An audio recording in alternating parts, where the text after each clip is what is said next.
আসা মানে আপনারা প্রত্যেকেই জানেন যে প্রপার গাইডেন্স আপনারা পান যার কাছ থেকে তিনি আমাদের সঙ্গে থাকেন। আমাদের সমস্ত রকম প্রশ্ন যা যা মনে ভিড় করে, যেমন আমাদের ছেলে মেয়েদের পড়াশুনো, তাদের একেবারেই হায়ার স্টাডিজ থেকে ক্যারিয়ার বিল্ড আপ থেকে আমাদের আর্থিক উন্নতি এবং বিবাহিত সমস্যার সমাধান, যাবতীয় সমস্যার সমাধানের জন্যই কিন্তু মানুষ তার কাছে ছুটেন এবং গাইডেন্স পান। শুধু নয়, তার প্রতিকার প্রতিবিধানে মানুষ কিন্তু আজকে উপকৃত। অবশ্যই অ্যাস্ট্রো গাইডেন্স মানেই আমরা তাকে পেয়েছি, এবং বিশেষ করে এই অনুষ্ঠানের নির্দিষ্ট কিছু বিষয় থাকে যেগুলো খুব গুরুত্বপূর্ণ।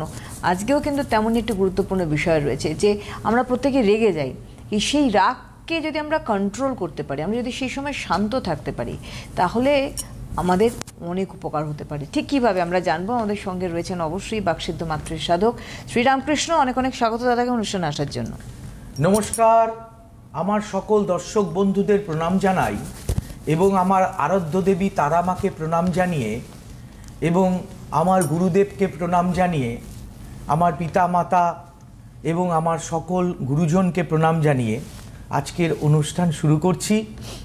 দেখুন, ব্যাপার হচ্ছে এই যে রাগ, রেগে যাওয়া, যদি কারোর মাঙ্গলিক যোগ থাকে, লগ্নের দ্বিতীয়টা হচ্ছে আপনার মানে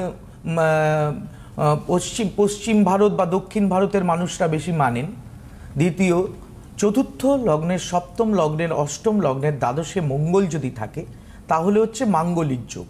এই মাঙ্গলিক যোগের ব্যক্তিরা তারা নিজেরা যেটা মনে করেন ঠিক সেটাই ঠিক, আর বাদবাকি সবাই বেঠিক। এদের রাগ, তেজ, জেদ, ক্রোধ অনেকটা বেশি হয়ে যায়। এবং যাদের গুরুচণ্ডাল যোগ আছে, বৃহস্পতি রাহু বা বৃহস্পতি কেতু একই ঘরে অবস্থান করছে, এনারাও কিন্তু হঠাৎ রেগে যান। কারণ রাহু এবং কেতুর প্রভাবটা বৃহস্পতির ওপরে পড়ে।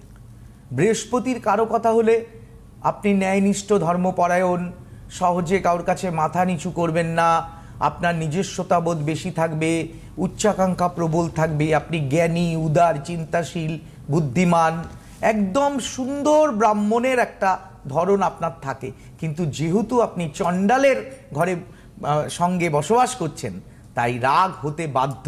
এই রাগটাকে কিন্তু কন্ট্রোল করার কিছু কৌশল আমি আপনাকে বলে দিতে পারি। আমরা একজন বন্ধু রয়েছেন, দেখে নেব, তারপর আমরা আসবো আলোচনায়।